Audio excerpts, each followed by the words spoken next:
morning, everybody. Hey, morning. Oh. Hello, good morning.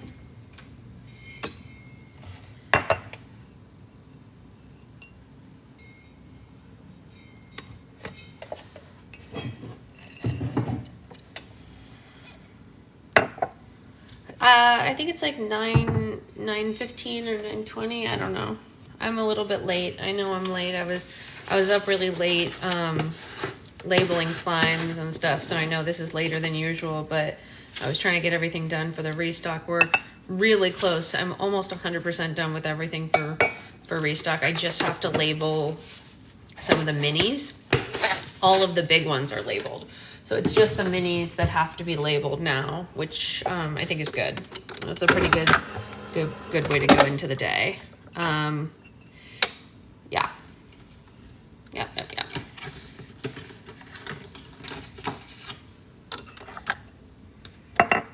Do you get nervous on restock day? Stupidly nervous. I have like the shakes on restock day. It's the worst feeling ever.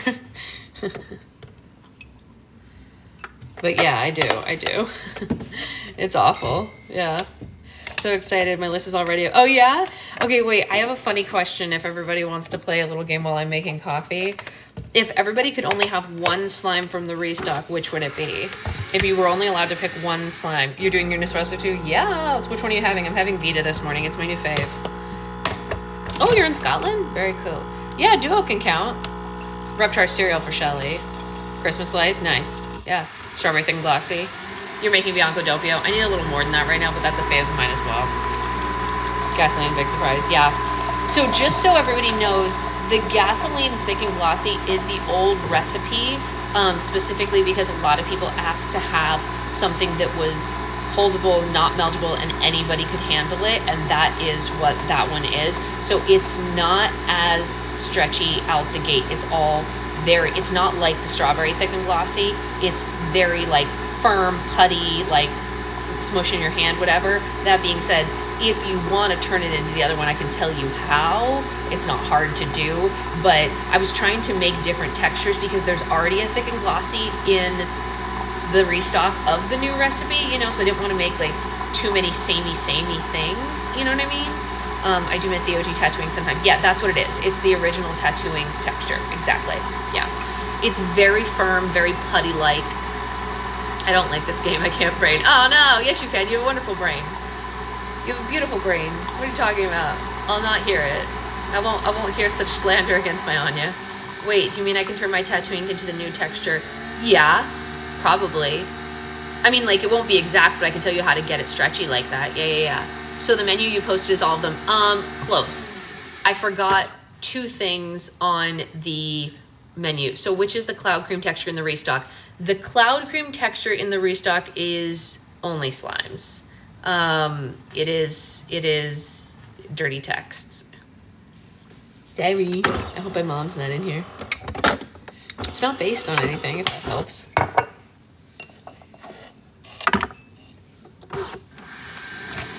She's not. Good. Phew. See your boyfriend's in the shower. That's why I'm making his coffee second, so it'll still be warm when he gets out. As I usually make his coffee first, but I didn't want it to get cold before he got out of the shower, so I making it second. Getting ready for the workday. Why do I have a meeting now? Oh no! Terrible. Meetings are terrible. It's my fault for waking up late, Kristen. That's what happened. But I was working on slimes all night. I need to make another cup, although I've started doing half cup for the second. Have you ever thought, Shelly, about doing half calf for the second? You know what, Cindy? If we wanted to, we would, right? Does Only Slimes come with a naughty charm? It does. There's a picture of it on Patreon right now. Oh, it's a last minute meeting. Oh, if I went on Patreon and subscribed for early access tonight, can I unsubscribe after I order? Yeah, you can. Sure. Totally. Yes. I'm actually on February 1st going to tell everyone on Patreon, I'm going to give everyone on Patreon the option to bow out if they're on the early access level if the only thing they wanted was early access to a public restock. There will be no public restock in February. That being said, early access does get you access to the Patreon only restock in February, so I think most people will probably keep it for that, but who's to say? But yes, you absolutely have the opportunity to jump in and jump out. A lot of people do, and also a lot of people bounce around on levels, which I think is really cool. I will never leave you. I'm having as hard of a time. I also have a hard time at restaurants, Liz. Do you think it's an us issue? You know? What do we have a hard time with? Choosing which slime on the menu to get. All of them. I've had at least 6 people during this restock ask me if I would consider making a pack that just has one of each thing in it.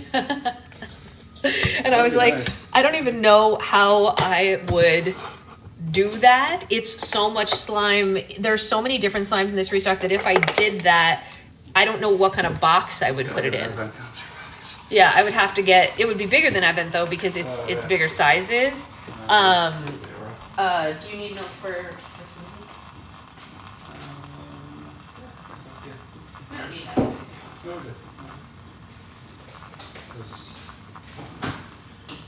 You smell so yummy. Oh yeah. Want to go back to bed? What? Oh God. You should do that, but with only 2.5 ounce. Yeah. You know that's not a bad idea. What if that would be kind of funny actually. What if I pulled wait, so I signed up for the group roll for slime and then I upgraded to Sparkle Off. Does that mean it covers February? Natasha, will you send me a message so I can look in the back end and see what it did? Let me look, because sometimes what it actually does, which I think is better, is that it just charges you the difference. Oh my gosh, Nissa, I hope you get better soon. It's annoying waiting for that negative COVID test to come around. But Natasha, it should that's what it did. It charged you the difference. Okay, let me figure out. DM me though, Natasha, because when it does that, it's like good and bad though, because it means that I can only give you like part of the stuff from the other thing. You know what I mean, monetarily. So I can probably give you a credit for that extra difference for today's restock if you want, and then you'll be brand new for February. So DM me. And we can work that out because it's not like a whole new slime's worth if you already got the group slime, but if you didn't get the group slime, then you do get a whole, it's weird. It's the more complicated. It is. I like that they let you upgrade mid-month, but I kind of wish that they would ask you like how you want it, Anyway, here's your coffee. Thank you, that was amazing. You're welcome. Thank you, Natasha. Thank you.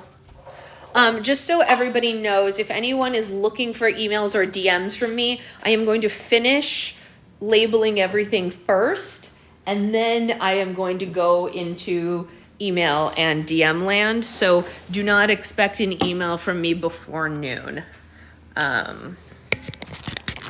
Is it weird without the tree? I don't think they'd know how to ask the right question. That's true, Cindy, because no one else does it like us. That's true. Cindy's right, because we have a weird Patreon compared to other people. Most Patreons don't work like us. I know, no tree. I can email them, but it won't be helpful.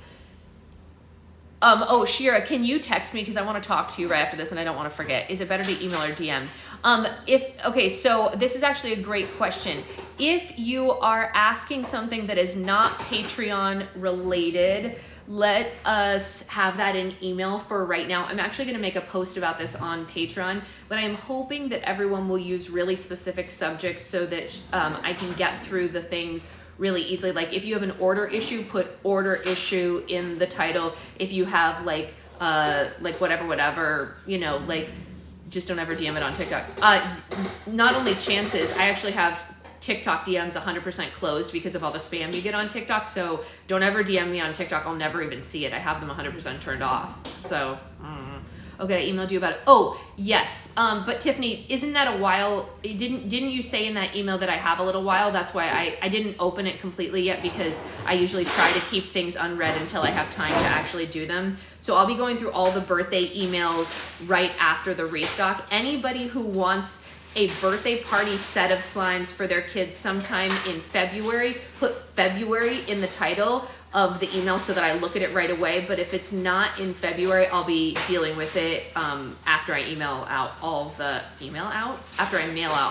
of the restock stuff. I have one person who's looking ahead for March, one who's looking ahead for May. Those I can get to in like a week or so. Hey, Negligent Banana. Hey, Rosie. Negligent? I know, isn't that an amazing username? What does Banana do? Just act negligent and not make bread ever. What? I know, it's so rude.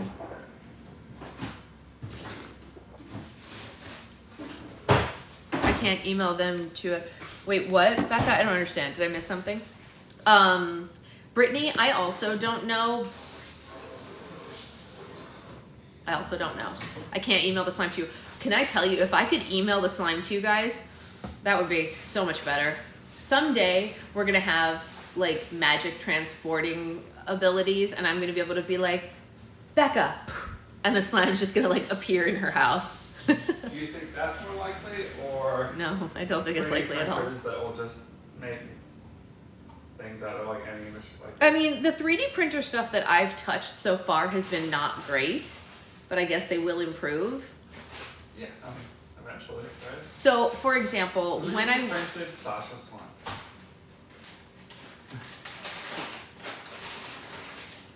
Becca, I thought that was just me. When I was a kid, I thought that those bank teller tube things were going to be a lot more prevalent in our adulthood than they are.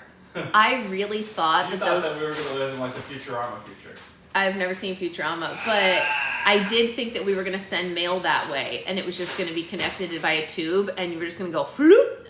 I thought it was just me, Becca. You're the first person in my adult life who has ever used that term at me. Very cool. Futurama is amazing, apparently. Yes. Do you sell slime? I do sell slime. Okay, I just DM'd you on Patreon.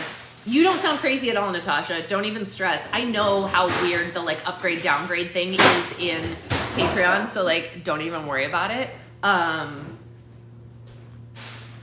Don't worry at all. Yeah, those tubies are in Futurama. They travel via tubes. Oh, see, I wanted to travel via tubes when I was a kid. You'd like the show? I'd like the show because of the tubes. Human No, size. I'd like the show for other reasons. Oh, okay. Fair enough. And that reason. That reason as well. It's funny. It's cute. All right. Does anyone have any last questions about slime stuff before I start to read? I will be live later, right before the restock, to answer questions. Water slides give you that feeling, though. Yeah. I'm going on a water slide soon. It's going to be exciting for me. Smoothie dance? Yes. You think it's dumb and a waste of time. I might think it's dumb and a waste of time. Oh, no. Only can I order now? Yes. No. What is slime is like the hot chocolate one in this restock? The closest texture to pink hot chocolate would be Shark Bite fruit snacks, of which there's a million. So it's good. Right? Yes. Smoothie dance. Hold on, Natasha.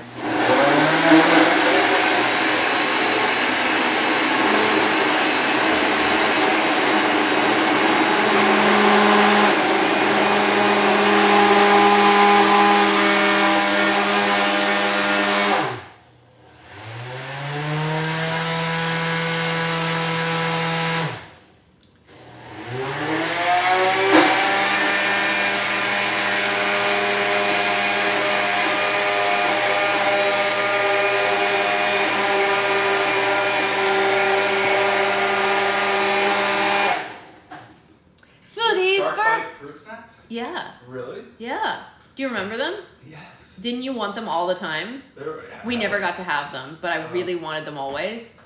I would trade for them a lot. Yeah, we got them. My mom would give them every once in a while. Every once in a while. It was a special treat. We didn't get to have them all the time, You but got the like, white shark? oh, so good. So the white shark, the great white gummy, was the reason that I designed this slime, but then I was like, I don't want to have the slime be plain white because I already have one plain white slime in the restock, so I just did all the other colors from the pack, and so it mixes to like a purple color, which is really nice, and I made a blend of scents that I think smells like fruit snacks, You all can tell me how right or wrong I am when you get it. So to answer once again, I think a lot of people have answered it in here, but just in case. They still make that? What? I didn't hear what you said, sorry. Do they still make that fruit snack? I don't know. It's definitely not sugar-free. The plain white slime in the restock is crunching on snowmen. The perlite slime is just white because it's supposed to look like snow. So Shark Bite is the closest texture to Pink Hot Chocolate. However, I'm pretty sure Pink Hot Chocolate is going to be in the February Patreon restock because a lot of people have been asking for it. And I'm going to do a poll and ask everyone, just like I did in November, what are you missing? And if everyone says Pink Hot Chocolate, February will be Pink Hot Chocolate month. You know what I mean? So like, no chill. Or I mean, no problem. All chill. What was the other question? Peter Piper picked something. I don't know what he picked. Peppers? Maybe.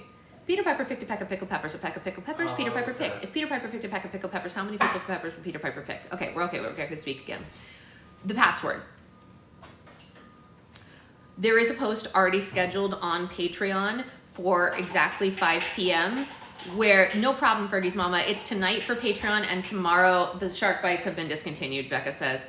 And tomorrow at 5 p.m. ridiculous. for, I hate it. we all hate it, for everybody else. If you are on Patreon at exactly 5 p.m. today,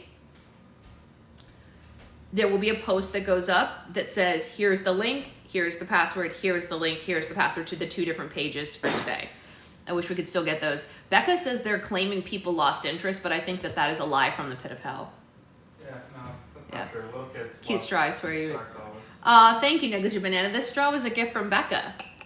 It's a mermaid straw. I gotta tell you, Becca, I'm here to place a pretty solid bet to say that the slime does not taste like the gummies. Gotta try though. I'll eat it. I would be willing. You're right. I don't know for sure. I know for sure. I know for sure. It's not good. All right, let's read because I have a lot of stuff left to do before restock today. So we're going to jump right into part 1. In case anyone wasn't here yesterday, we're reading One in a Millennial. We are reading chapter 1 today. We only read the prologue yesterday, which was basically, Cindy says that you should be the one to test it if you think there's a possibility. I'll test it. I'll take the hit. I volunteer as Cody. Whatever. Please don't.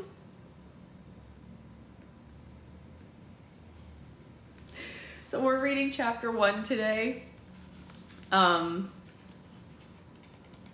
Anyway, let's get into it. Please don't test it. Yeah, please don't. Why? Because I think it will make you sick. Wait. Why would it make you sick? Eating slime? Oh, I thought you meant the fruit snacks. Oh, you can try the fruit snacks. Go for it. Live your best life. I thought you were gonna find the fruit snacks to see if it was similar. Oh, sure. Yeah, no, that you could do. I thought you were talking about testing eating the slime, and I was like, I'd love it if you didn't. No, not what I meant. Okay, glad we're all on the same page now. Destiny says she's tasted cloud slime. How did it go? Oh, no. Yeah, it feels to me like it would taste like chemicals and cotton. It tasted like a very salty cloud.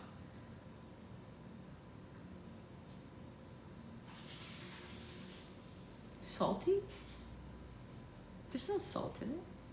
Okay, we're gonna read because I don't know what's going on in this world anymore. I've lost touch with reality. Here we go. Part 1, the 1990s. I see it all the first day of school, the crisp air of fall, the drop of my mom's hand when I braved the crosswalk, hid from school supplies and demands in the stall, find a cubby, pick a buddy, count off in groups, never trade the fruit snacks that are blue, don't blow your nose with brown paper towels by the sink, don't mix the yellow marker with black ink. TV cart rolls in, Lord, hear our prayer. May your milk be chocolate, your pizza be square. Anxiety looks like a game of musical chairs. Take bubblegum medicine straight, no chaser. Resist the urge to chew on the pretty eraser. Pencil number 2, single filed lines led by 1. Sticks and stones break bones, but crutches look fun. Inside voices mostly to save the air in your lungs, to live and to breathe, to impress the teacher. When it comes to people pleasers, start 'em young. Smell the pencil shavings cascading into the trash can. Never step on skateboards, but still, wear the Vans. If the words hurt, stack the markers into a lightsaber and then draw the sun in the top corner of every single piece of paper. Stick the star stick-on earrings to your earlobe first, then collect the star stickers stuck onto your best work. I stay home, sick of myself, move a bed pillow to the couch, and wonder if those stickers are where those stickers are now. They fell off, but the need for validation stuck around. How did I get here? 30 years, 4 careers, 5 minutes late, several dollars short. I retrace my steps when I laid on the floor to engage not my abs, but who I am at my core. The things I knew by heart, but not anymore. Struck a pose with pen to paper, a knee to nose, relief found in the posture of a child's prose. Aww. That was a sweet start.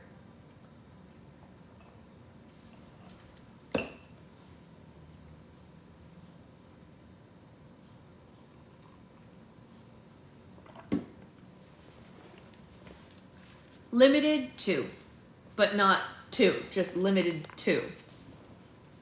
In the early 90s, Mattel debuted a short-lived edition of their iconic doll called the Teen Talk Barbie. She was the first talking doll in decades, and finally, young girls could have a more modernized talking Barbie to represent their plight.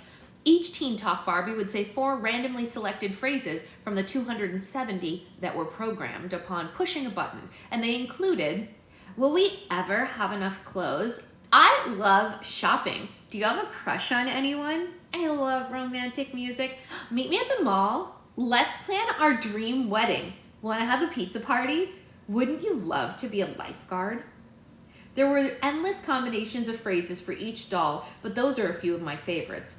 However, this was not a favorite doll among my parents and activist groups, because depending on the 4 phrases she rotated through, it was unlikely you'd receive a well-rounded Barbie with a balanced set of topics related to school, boys, shopping, and hobbies within the randomly choosing 4 out of 270 phrases, though I don't know the exact statistics. In my defense, I wholeheartedly agree with the phrase Teen Talk Barbie said that ultimately got her pulled off the shelves. Math class is tough. In short, she is me. I am her. Math class was really tough for me. The mall was my 3rd place. I loved clothes, boys, love songs, and pizza parties. And I have a pulse and grew up in the 90s. So of course, I always glamorized the lifeguard culture. According to an article from October 1992 in the Chicago Tribune titled saying, "Barbie, say it isn't so," even though some dolls said, "Let's start a business," or "I'm studying to be a doctor." Depending on the phrases and the order of which they were said, Teen Talk Barbie's interests could appear to be problematically narrow for young girls, causing the American Association of University Women and many parents to protest her existence successfully. Initially, the ask was to remove the phrase about math class, but the manufacturer had no way of knowing which Teen Talk Barbies on the shelves said which phrases, so it would be impossible to recall and reprogram them. So what were the owners of Teen Talk Barbie allegedly offered as a replacement for the controversial dialogue? A mute model, aka a doll who said nothing. This has been my experience in life trying to navigate my feminine interests. Early on, I owned my truth and proudly chatted about hyper-feminine things I liked before I understood their labeling as superficial, only to be silenced when I was told that they aren't things that a woman should like in order to be taken seriously. You'll later read how this has impacted me well into my 30s. Where I now feel the need to order a pumpkin spice latte incognito so I don't appear too basic upon drinking a cozy fall treat. But in the context of math class is tough, I genuinely understand the backlash. If we want toys to serve as role models, this wasn't exactly helpful in getting more women engaged with STEM fields, especially at that time. They were marketed by our severe underrepresentation, marked by our severe underrepresentation. But the doll was developed from a great deal of market research and wasn't designed to be something to aspire to. Rather, it was supposed to meet young girls where they were, serving them as one of their peers. And in the 90s, I was less of a woman in STEM and more of a girl who just wanted to have nice stems, happily, if not naively, existing with my peers somewhere in between, "Do you have a crush on anyone?" and "Meet me at the mall." As a kid, I was shy, curious, and sensitive, and I surrounded myself with things that I dared to be bolder and less plain than I felt. From observing the popular girls with big personalities to the glitter and glamour of pop stars to the self-expression I found in consumerism, literally making my everyday a little more glittery with tubs of sparkly body gel.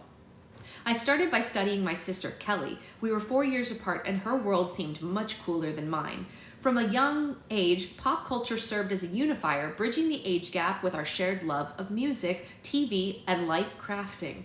When I think about it, she and her best friend Monica were my original influencers, and I remember a lot about elementary school, probably because I was attempting to collect enough data by copying their every move.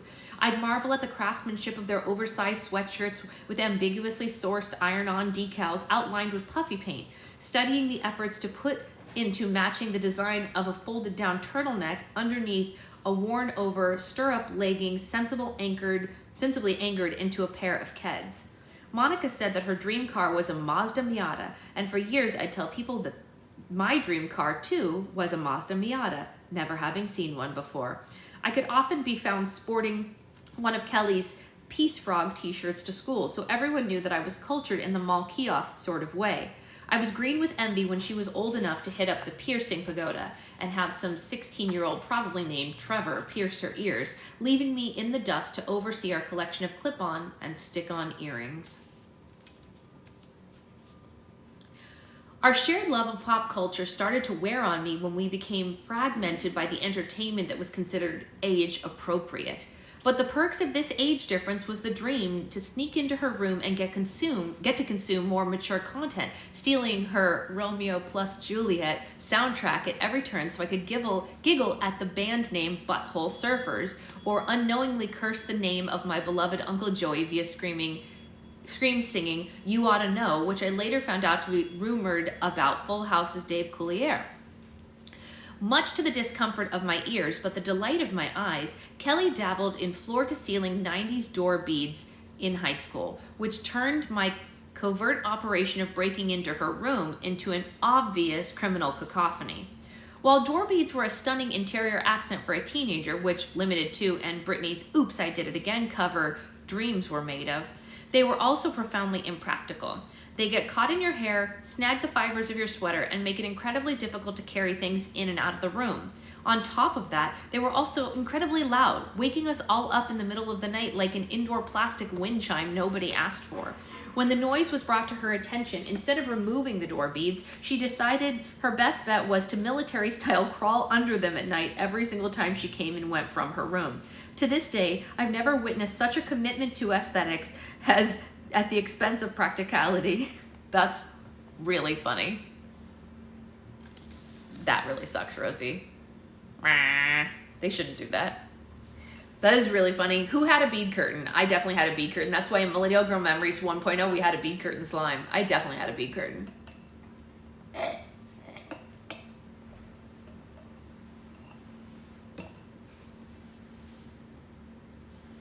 Oh no, I had them on the door, Claire.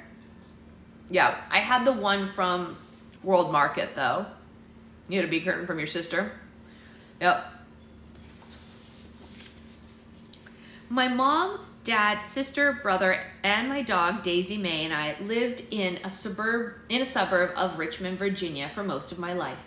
My sister and I spent our days pretending to be in the Olympic women's gymnastic team or figure skaters, making it a full family operation. Whether my brother was the announcer on an echo mic or having my mom score out our routines or insisting that my dad document them on VHS. The early days of our furnitureless family room that my parents would apologize for was a luxury to me. I felt like I'd hit the jackpot, having ample carpet space to perfect my skills, doing cartwheels and roundoffs and triple axels for hours worth of tinfoil medals. We'd make up dances to Achy Breaky Heart or Kokomo and make sure that Dad filmed those too, with his giant heavy camcorder cased in Ed McMahon. What am I saying? What is it? How do I pronounce it? Anyway, called McMahon, thank you. In case, why couldn't I do that all of a sudden? What is wrong with me? In case Ed McMahon called and needed footage for Star Search. Most of my early memories of childhood are charming and disconnected. Time was measured between pool parties, scholastic book fairs, and staple construction paper rings countdown to Christmas, followed by Valentine's, paper mache, shoebox making, and gumball raking to hold us over the lightning bugs ushered back in the ghost of the graveyard season. Making our own fun from scratch was uncomplicated, and I appreciate how it required us to be more creative, even back then. I knew I had big aerial party your world vibes, and I was dying to do as much research as possible on the activities of dry land that I was too young to participate in. If it were up to me, I would have the most extreme version of a 90s iPad kit. I would have been the most extreme version of a 90s iPad kid, but early on, access to TV, movies, and media was more limited, arguably fueling my obsession. In my house, there were finite windows of TV watching allowed, MPAA guidelines followed for movies, and absolutely no TVs in bedrooms. All of their rules made sense and went along with the guidelines for age appropriateness, but I wasn't having it.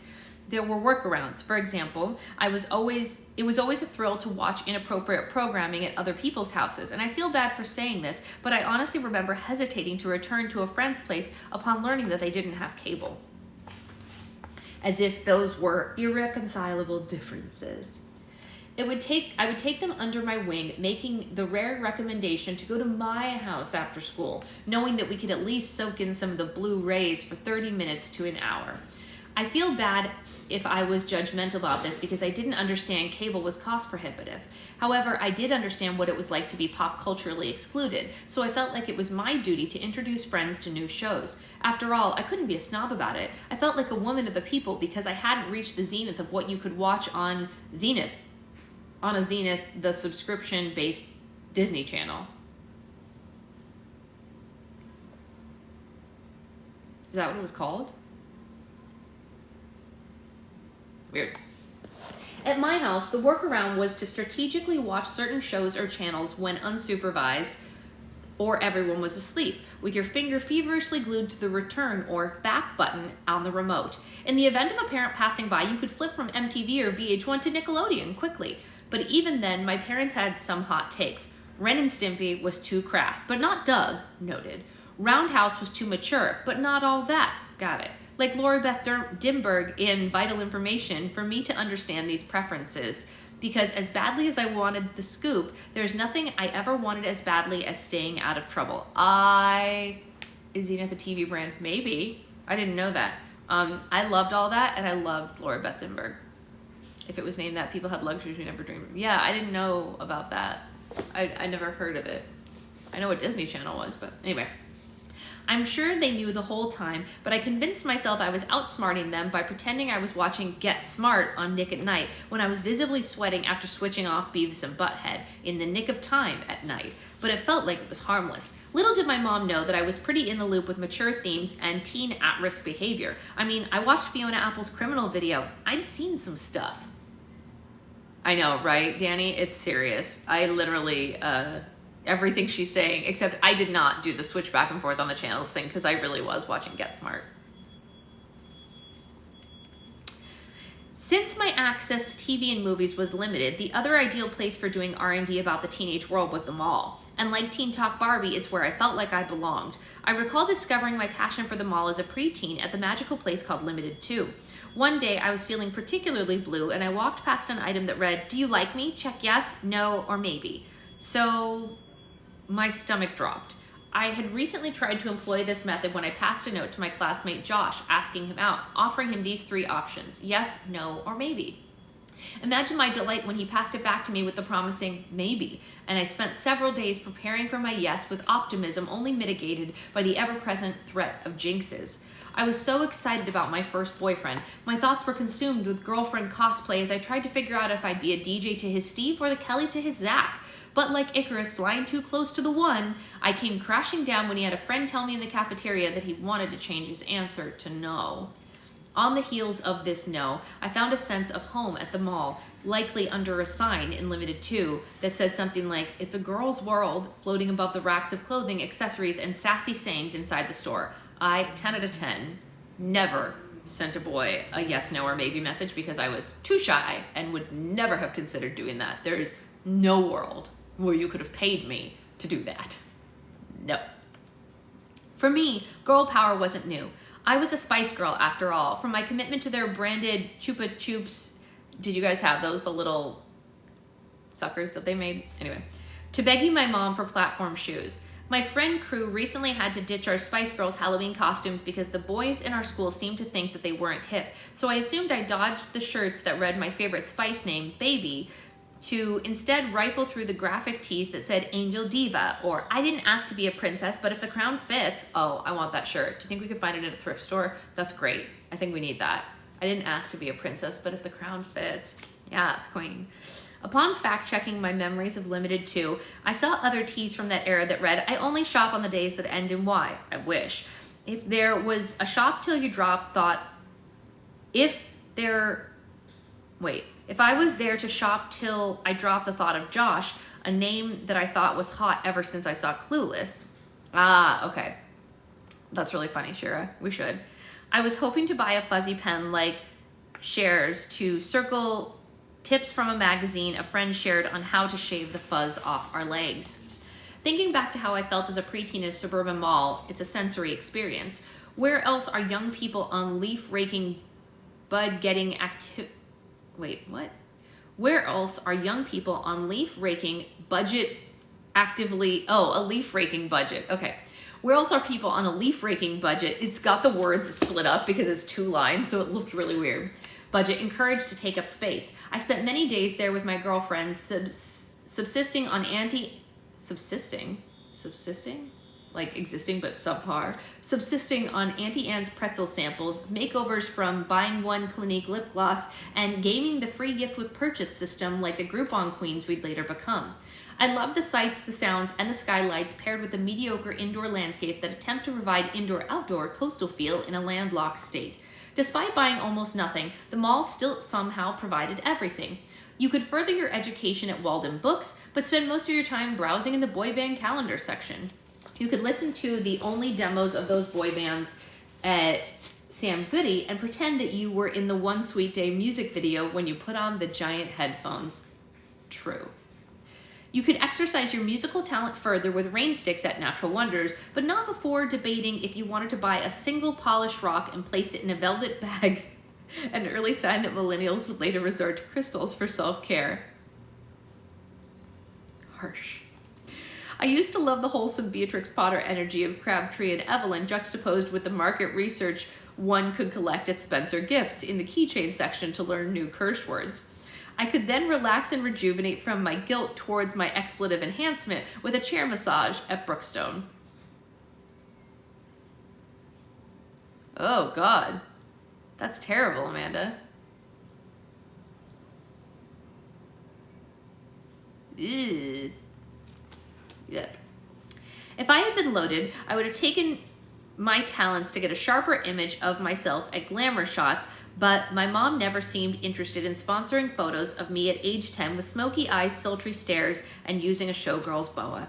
I recall being intoxicated by the smell of loose change in a fountain, envious of its riches, because I had to find something within my allowance budget to get that shopper's high. Per the canon of the board game Mall Madness, I knew that the only way to lose after a day at the mall is to not buy anything.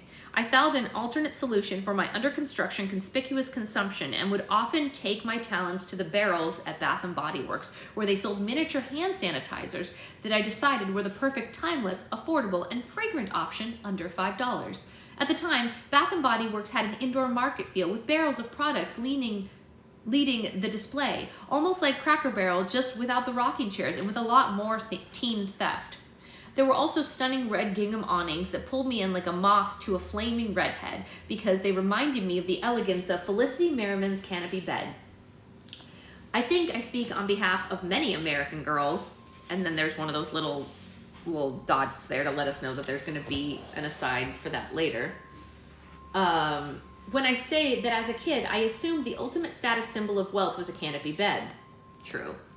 I grew up circling Felicity's red checkered linens to remind Santa that my collection would feel forever incomplete without a proper colonial bedchamber. Underneath the shade of these indoor awnings, I would dig and dig through piles of uninspired country apple and sun-ripened raspberry, that was my scent as well, sanitizers, hoping to get my hands and then sanitize them on the holy grail hot girl scents: cucumber melon, warm vanilla sugar, and sweet pea. It was the most affordable way I could own any item that held status at school, and most of my memories of going to the mall over the years were no different. I'd acquire a popular branded consumer item to be in good standing with my peers, hoping that brands would greenlight me as a likable human when I was wading through preteen uncertainty that made it challenging to like myself. If I went into the lore of a hot topic, I'd get way too off topic, but that's where my sister bought a shiny shirt and a pair of butterfly hologram platform sandals with her FU babysitting money that would spark my love for high fashion. And by that, I mean fashions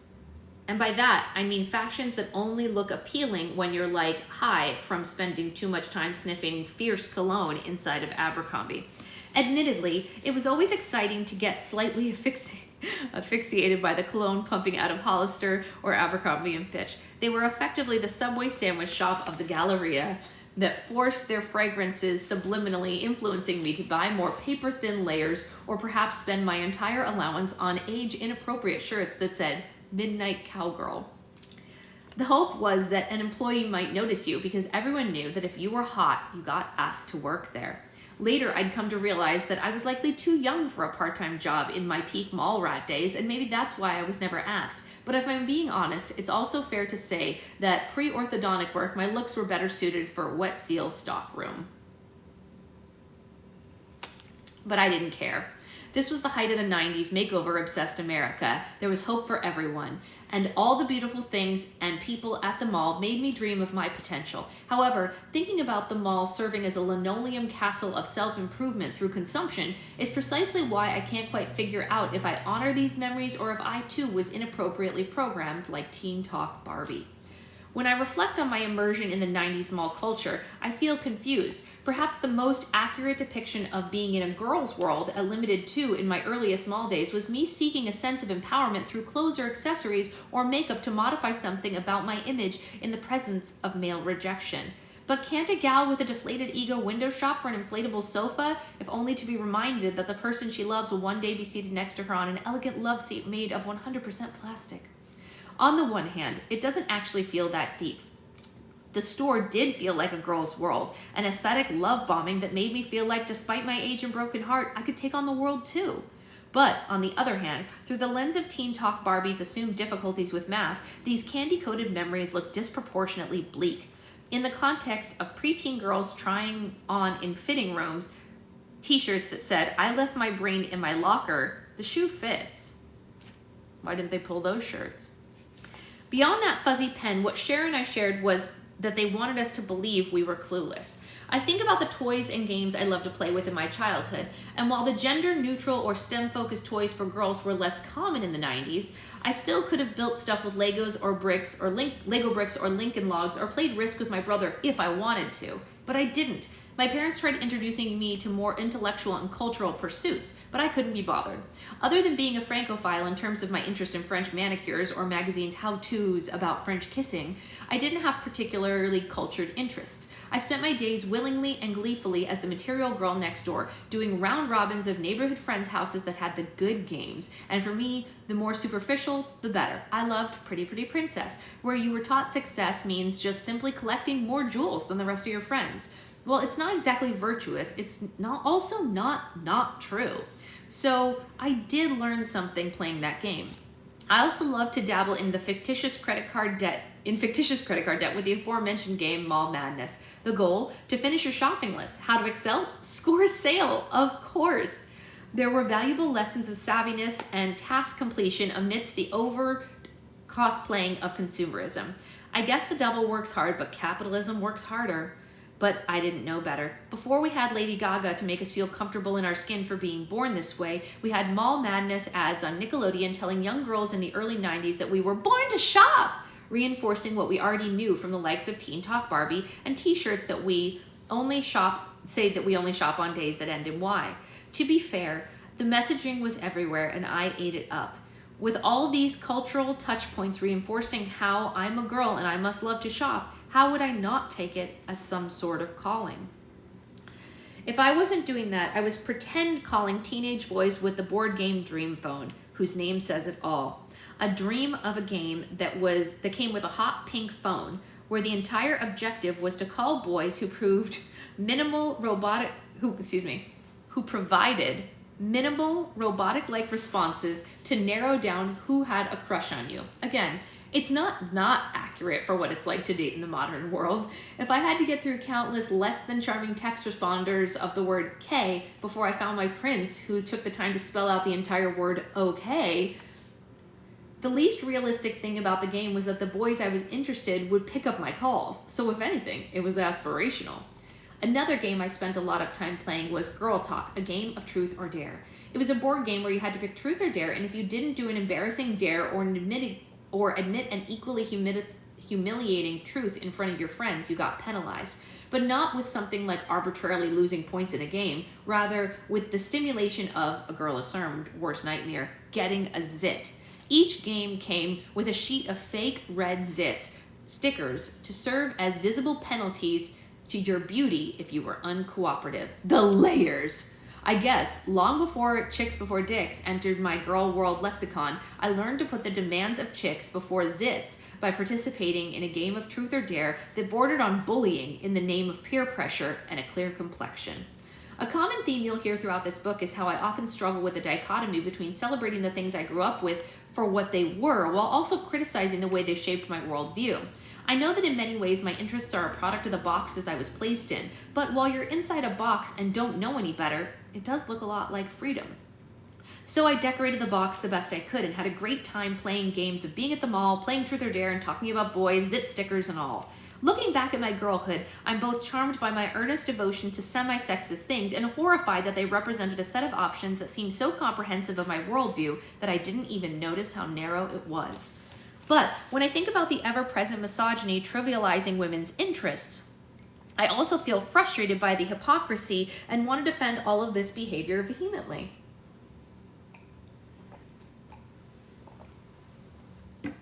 How dare they criticize the way we've decided to decorate the boxes they've put us in? I find that there's a great irony to how society aggressively promotes the same things to girls that they ultimately shame them for caring about. Like growing up surrounded by media that taught us to only care about boys' clothes, shopping, and only to be told you're vapid if your boy crazy love shopping and fashion.